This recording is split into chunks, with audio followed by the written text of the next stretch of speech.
Are you looking for something brand new in Sarasota, Florida? You know, a way to finally get in early, get an advantage possibly, maybe just an answer to those slightly missing pieces in your current search? Well, today I have 5 really exciting residential developments that you could barely even find a word on the internet about for the most part, that in some ways, in my opinion, could completely change the landscape as we know it today, and in other ways could just be that additional missing option that you needed to satiate your relocation needs, investment, and much, much more. My name is Adam Hancock. This is the Florida Relocation Guide, your smartest way to buy, sell, and/or invest in the entire Sunshine State. Don't forget our free downloads and all that free stuff in the description box below. Let's get started. All right, number 1 on my list is a development called 3H Ranch. And because they just happen to be in the midst of a rather large and rigorous approval process, we do have some public information, which is nice. But also at the beginning, when I hinted at something would change the landscape as we know it today, this is the item on the list that I was speaking about. So what I want to do is describe what it is exactly briefly, and then talk about possibly what it means now and could mean in the future, and then we'll go from there. So we're talking 2,700 acres-ish proposed, 6,500 plus residential units of some sort. So to put that in further context, take Esplanade, the golf community up in Northeast Lakewood Ranch with Taylor Morrison. This would be almost 4.5 of those size-wise, just for further perspective. 250,000 square feet of commercial space on top of that, and another 120,000 square feet of office space on top of that, including a K through 12 magnet school, 450 plus acres set aside for existing wildlife and conservation, and more. These 6,500 plus residential units, they're saying are going to be amongst about 14 different neighborhoods. So that gets interesting because now we have some comparisons. We have other areas that have 10 to 15 different neighborhoods. So you can get an idea of what the total district as it weaves around conservation green space might look like. And then finally, we're going to have single families, we're going to have multifamily, and then a mix of villas, townhomes, and all the usual players, I'm sure. So a couple thoughts. The big kicker here, before the thoughts, is that this is the meaning of everything really, is that this is Central Sarasota. So this is Clark Road adjacent, just east of I-75. So think south of Lakewood Ranch, north of Venice, parallel to Siesta Key. So one, and possibly the most interesting thing from just an overall infrastructure play, is that this now gives you a third option to me. If you come from out of state and you're looking at relocating, most people go to Lakewood Ranch, they go to Venice, and then it's everything in between. It's just, what else is there? There's the beaches, there's mid-Sarasota, but it's mostly neighborhoods that already existed. Palmer Ranch is older, and you're like, what is Sky Ranch? What is Artistry? What is Worthington, Grand Park? And that's how people look at it, right? It's big, and so most people learn from doing Lakewood Ranch versus Venice. So this development is planned to be built to like a little over 2040 as far as time-wise. So potentially you show up in 2030, and now you have 3 conceivable options that you can somewhat evenly compare that allows you to potentially pick where you want to live geography-wise, choose where you actually want to be on a map, and maybe be able to satiate your housing needs within it, where right now a lot of people take some sort of deemed sacrifice because they got to make a choice. You know, Lakewood Ranch is very different than Venice. They're both in, 45 minutes one way to, I don't know why I went like this, but 45 minutes one way to town.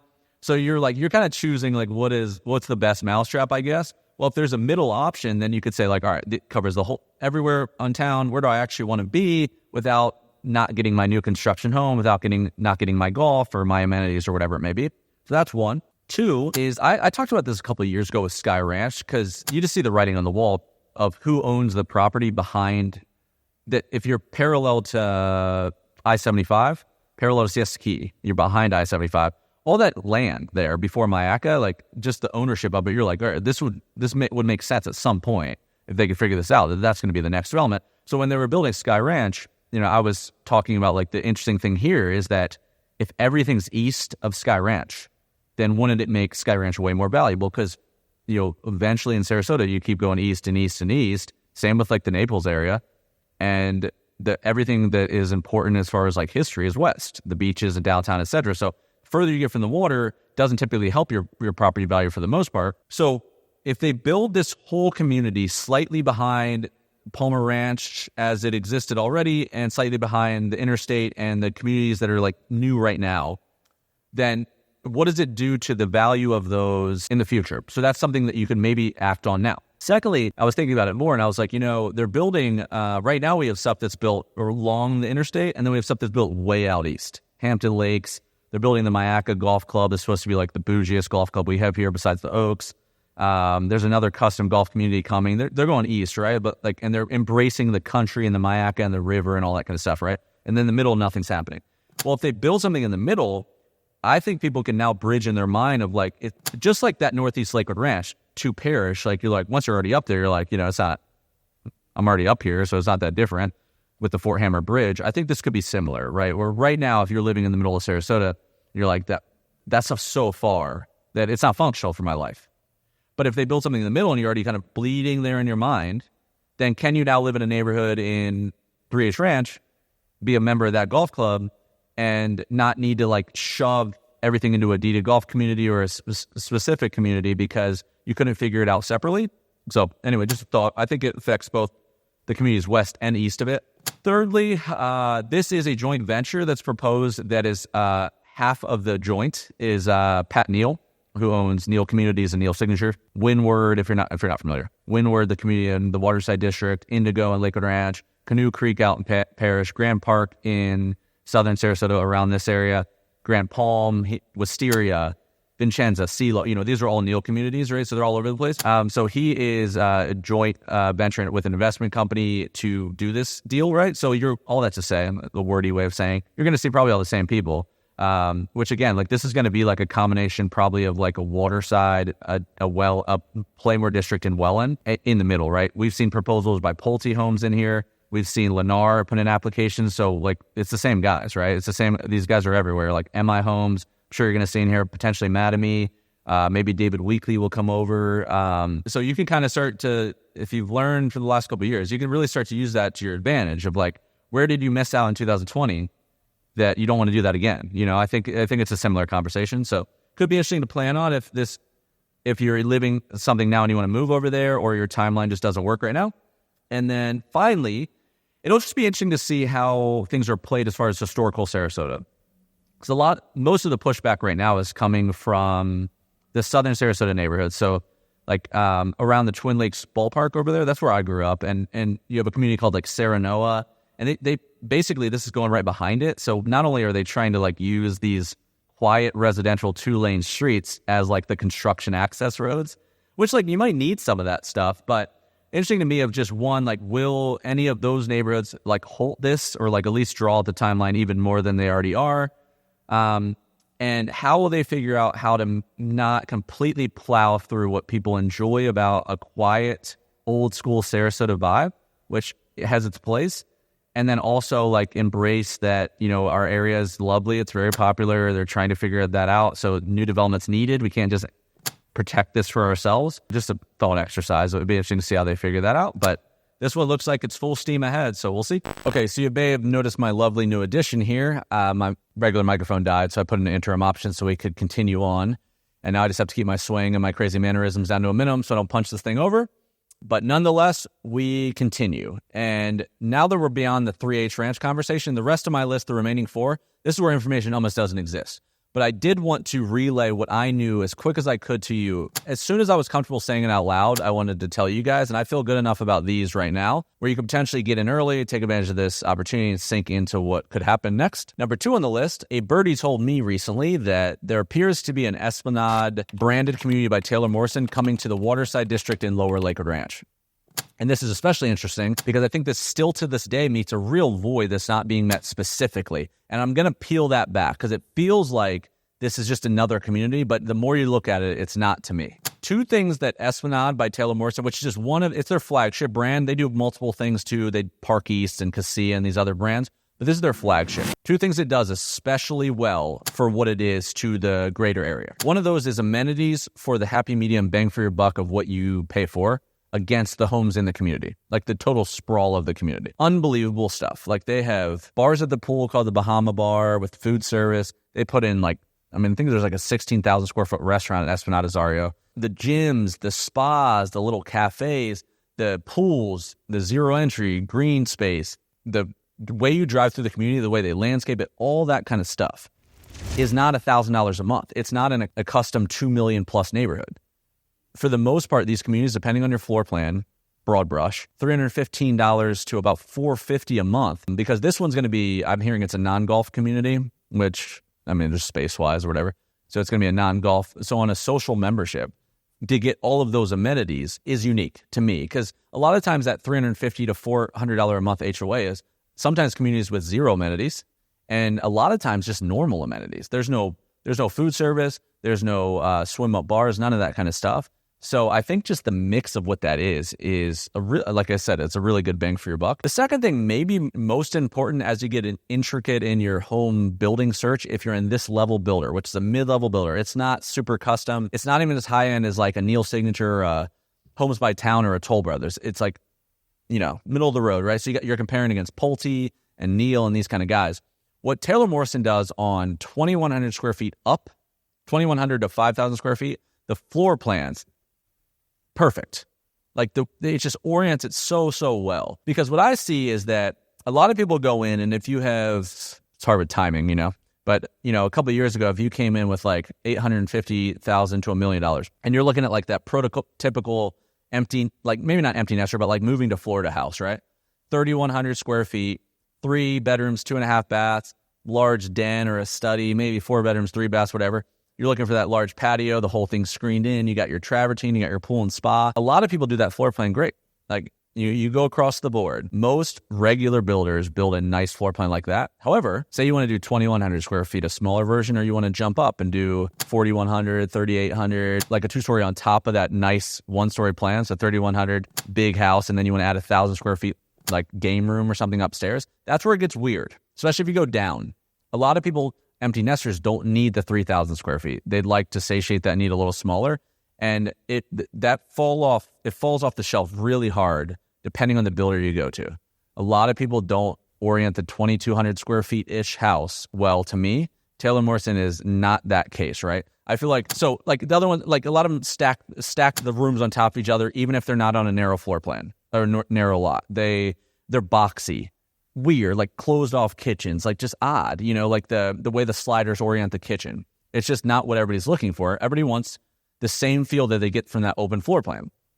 This is one where across the board, from the Farnese isn't my favorite, but I love the Lazio. The Farnese, the Lazio, the Palazzo, one of the best floor plans I've ever seen as far as like how big it feels for what it is. The Lazio is 750 square feet smaller. It's its kid, basically. It's identical. It doesn't feel 700. If you walk them right next to each other, it's like so similar. So you're like, oh, well, this might work for me. Could save $300,000. Get my pool now versus not, or whatever. Then they do the Lincoln and the Beacon. I mean, they just do it all well. Those are the bigger floor plans on 76-foot and 90-foot lot. So you could walk in and love what, this is the whole key to this really rambly conversation. You could walk in and love what the community is and not have to now be like, I can't do it because the floor plan doesn't work. And it looks like all these guys have a million floor plans, but most people are shopping probably, I don't even know if they're shopping more than 2 floor plans realistically. So I think it does that well, because what you do basically, if you walk into this district, these are your options now. And this is why I say it satiates a need, and especially before, right? You used to walk in 2020 and you had Windward by Neil, and then you had a Pulte, a expensive version of Pulte, which a lot of people everyone I dealt with, right, with many, many examples, that if you walked in and they were looking at like 2,950 square feet and they're comparing Neil versus Taylor Morrison versus Pulte, a lot of them preferred the Savannah or the Kiowa with Neil and the Palazzo with Taylor Morrison over Pulte on it's a little bit more elegant to me as far as laid out wise. But the Pulte community in Waterside had an unbelievable piece of land. It was such a good spot. It's such a good location to Waterside. It's on beautiful lakes. So what my customers ended up like, not sacrificing that it was Pulte, but it was like the best option for the land, because the only other option was Homes by Town with Lake House Cove, which was different community and it had custom building or whatever. So you didn't really have so what people were doing was Windward wasn't working with Neil necessarily for them. So they were going to Esplanade Azario up in Northeast Lakewood Ranch. That was really what people were doing. So then the present day now, they added a Neil signature community with a $500 a month HOA with no amenities with only like 46 homes. They have an affordable version of Pulte, a second Pulte community that is really small floor plans or villas that is more of an affordable play, but it's not comparable to like even Windward probably as far as like the type of community. And then they add like an Emerald Landing, which is like a unique David Weekley, which is, a premium kind of urban townhome loft kind of feel. You have an MI Homes community, which has more townhomes than it does single families. Wild Blue, which is going to be hyper luxury. You have Shellstone, which is going to be another version of the Lake House Cove community. So as you bleed this out, and then you have Country Club West and East above it, you have the Isles with Toll Brothers, which has like really, really normal amenities. I lived in there. It has really beautiful floor plans, but normal amenities. So people are always fighting that tug of thinking the home is more premium than the amenities. And then custom all around, right? So if you lay all this out, bunch of new neighborhoods, but still no one came in and did like a normal neighborhood with unbelievable amenities at a reasonable cost. We haven't really had the blend. We've gone hyper luxury or we've gone niche. So that got way more wordy than I apologize, than I planned on. I'll make the rest of the video quicker. But I do think it's really important for that fact. If Esplanade Azario was where Waterside is or was where Sky Ranch was, it would be the most popular community in all of Sarasota County and Manatee County combined, in my opinion. It's just that people drove further to get all of the things that made Esplanade special because that's the only places they were. They're not in Venice. They're not in Lower Lakewood Ranch. But if they come here now with no golf and do this social amenity thing and they replicate their process, you have many, many examples to take advantage of what they've done well in the past, especially if you're around the time, which hundreds of people that were in our network were around the time where they got priced out of Azario in the middle of their search from 2020 to 2022. This could be your way to recoup some of that loss. And that's what I say about number 2. Okay, number 3 on my list is the Lennar Homes conversation. We're back in Lakewood Ranch, Florida in a different part, but there are a couple interesting things that I want to highlight for this video. And if you're not familiar with Lennar, I believe they're the biggest builder in America technically. They're known for spec and inventory homes, so they're building these neighborhoods whether you're coming or not. And they're the custom home neighborhood where they don't win on custom options. They lean into economies of scale. And due to that, they provide a lot of affordability and perspective for the most part. So that's where they stand in the grand scheme of building a house overall. And they stay in that lane pretty specifically. Now, in Lakewood Ranch, if you're just shopping right now for a home, some of this might not be on your radar because it's a little bit more mature. But what they did basically over the last couple of years is they built a group of neighborhoods all around each other that serve a couple different purposes. So they kind of peacocked in different directions. One was called Polo Run, and they're all in the northeast quadrant up here. One was called Polo Run, normal neighborhood, normal amenities, no golf or anything like that. It's completely closed out, only for resale now, but they built a lot of their homes across their collections in different sizes. Another one, Lakewood National, just very recently closed out. People really like that one for a couple reasons. One is that they had 2 golf courses in there, 100%, I believe, deeded to the members. So every single home in that neighborhood has a deeded golf membership in it, and they were lovely golf courses. So they build normal homes, like they're really just building like that, spec home. But these golf courses, people really felt were lovely. And also they have loose rental restrictions. You can rent 12 times a year, 1 month at a time, which is not just commonplace necessarily in all these neighborhoods. So this became really, really popular, maybe even to a fault in some cases as far as rentals for people buying these as investment properties. And then finally, they're still building this one. They added a community called Lorraine Lakes, which it was very family friendly, but added really, really nice amenities. So this was maybe the blend between the two without golf. Bar service, had the pool, that kind of thing. So they're still actively building that. Well, then what we had announced, which I didn't make that a single one in this video because I already said it in the past and it's kind of public, I guess, but it's still new. They're coming out with one called Calusa National, which is going to be just basically a smaller version of Lakewood National. And it's going to be along Waterside Road just to the east of it. It's supposed to be a single golf course community, but this could potentially give you an option to do something there that you missed out from the past, but now you know the information of what it could be. So that there's that. And then on my list, I heard along with that, they're coming out one that they believe is going to be called Stillwater. But the name's even like iffy, right? I couldn't find anything on the internet about it at all. We were told this. And I saw the land plot, so I feel good about it. But it's supposed to be just the executive home collection. Some amenities, but not crazy. So I think it'll provide maybe a good size home with affordability because of that. So maybe a lower HOA, hopefully too. This is a good school district area, library, the sports complex up there. A lot of stuff's coming to this one particular area. So this is a good kind of middle of Lakewood Ranch to be in. So maybe you can get a large family home with a lot more affordability than the average price in Lakewood. Also, they do this really interesting multifamily house that's built for that, separate kitchenette, entry, and all that kind of stuff. So if that goes in here as well, that could be interesting for investment. I'm sure they'll have the same rental restrictions. And then another thing I thought was really interesting, and then I'll let this one ride, is that I was Googling around to see if I could find anything at all before I started speaking on this, because I could guess at what I think this will be based on what I know from the past. But I found a community in Orlando called the exact same name, built by Lennar, called Stillwater, and I've seen them do this before. So this is just a pure speculation, like a lot of these things, but could be interesting, is that I've seen them in like Texas and other places, like take a community that was named exactly the same thing and do it again in a different area that they're not in. They're not against that at all.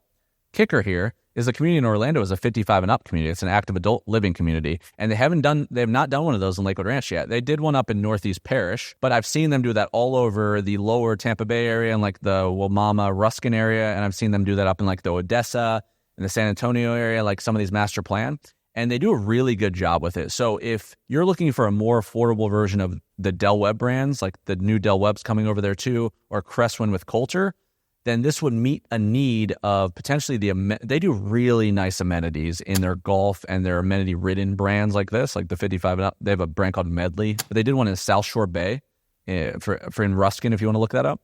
But they do the same thing they did in Orlando and make this 55 and up, then I think that could be a really, really interesting, not just for a homestead, but for investment as well. So just food for thought there. All right, number 4 on my list, it appears that a really interesting brand new golf community is coming to the Wellen Park district in Sarasota County.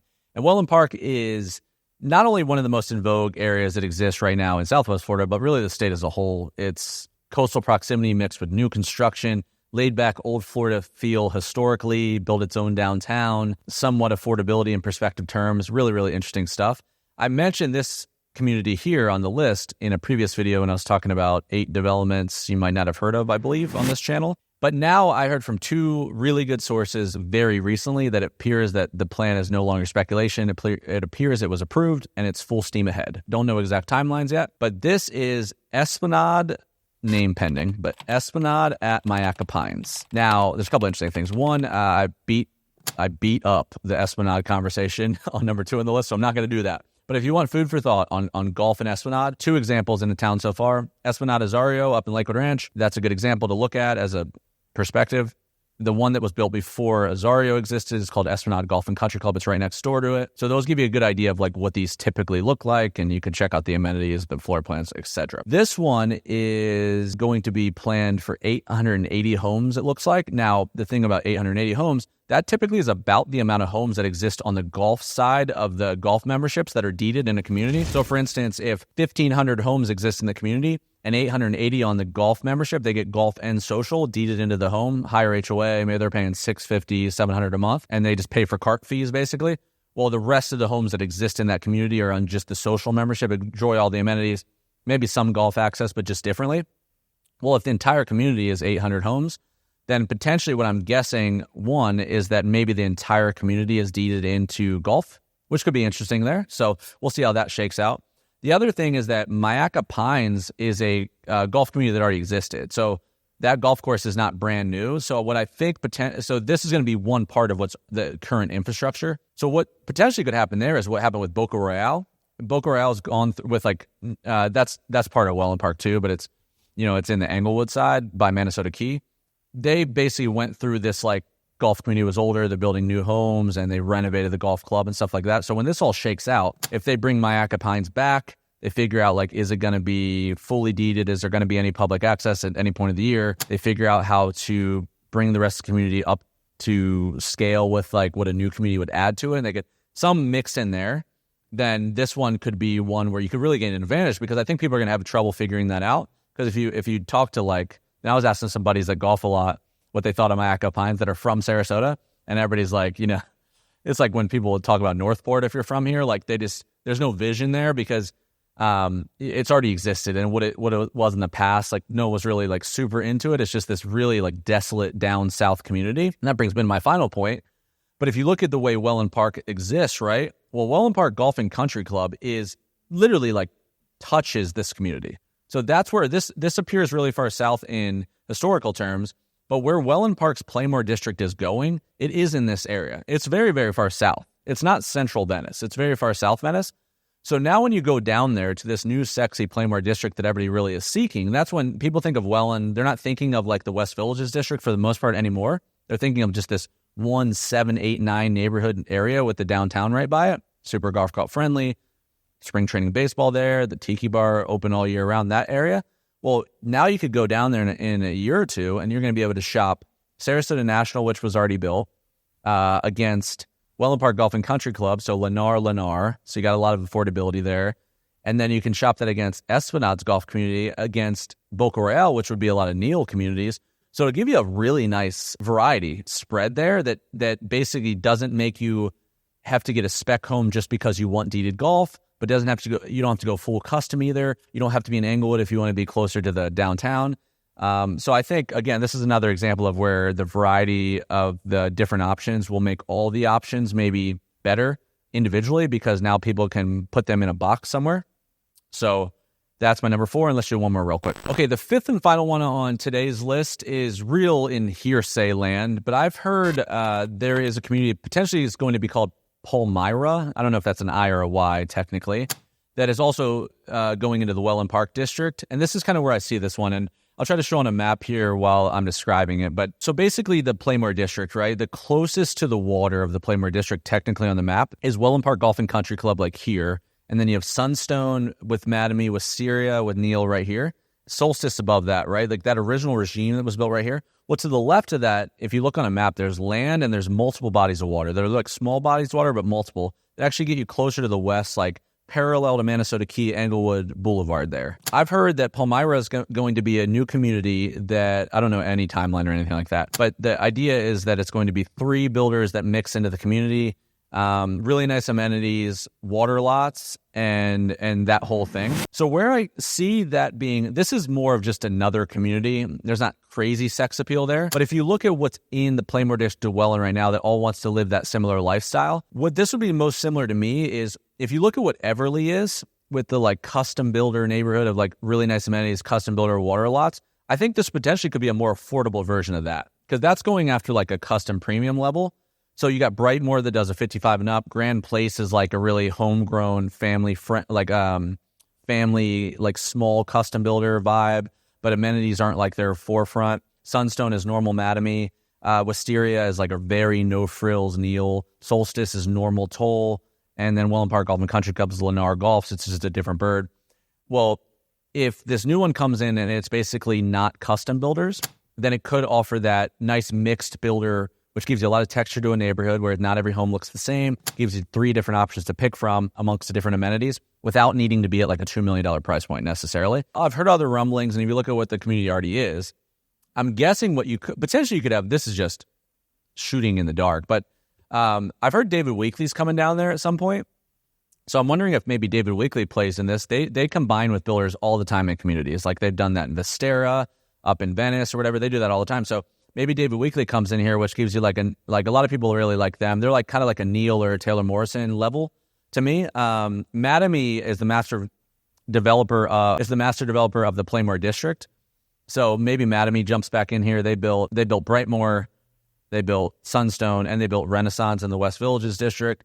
And then maybe Neil comes in here, or maybe you throw in like a Pulte potentially, or maybe another Taylor Morrison, or maybe like an MI or something comes down there. So anyway, just food for thought there. Palmyra gets you one of the closest communities to the beach, almost like parallel to like Sarasota National, but below. So that's my 5th and final one, and let's wrap up. Okay, that is a wrap for today's video. I really hope you enjoyed it. If you did, please subscribe to the channel. We have a ton of value planned for 2024 in Naples, Sarasota, Tampa Bay, and beyond. And that's just the best way to see what's coming next. This is the Florida Relocation Guide once again, and my name is Adam Hancock, your host. I also own a mirror real estate brokerage called the Sunshine State Company. It's full-scale residential in the entire state of Florida. We do heavily focus on the Southwest Gulf Coast and its meaning, but we can do everything. So if you're relocating, new construction especially, and anything in between, please consider reaching out. We have an amazing team. It's a real extension of my methodology of this analytical-driven approach, no pressure, and we're just trying to put you in the best spot possible. So whether you're just curious or you're actively in the market, you can call, text, email. You can find our stuff everywhere. And lastly, kind of the home base internet-wise is the website, thesunshinestateco.com. This is where you'll find plethora of our free resources. We have relocation guides that are digital flip books. We have analytical tools that I build that basically give you like every sale that ever happened in a functional tool where you can sift through. We have a Venice right now, a Parish, all of Sarasota, Manatee. I'm going to add more to that and update them throughout the year. I've just added a Tampa Bay and a Sarasota Spanish version of my relocation guide, and we have more Spanish-specific content coming soon. that'll be on the back of this YouTube channel. So if that interests you at all, that's coming. And we have a newsletter. So sift around there. We have all the videos are turned into blogs. And if I can help you in any way, please reach out. If there's any videos that you want to see, anything you want me to cover, please let me know. And thank you guys so much for taking a little bit of your valuable time to consume my content. And we'll see you on the next one.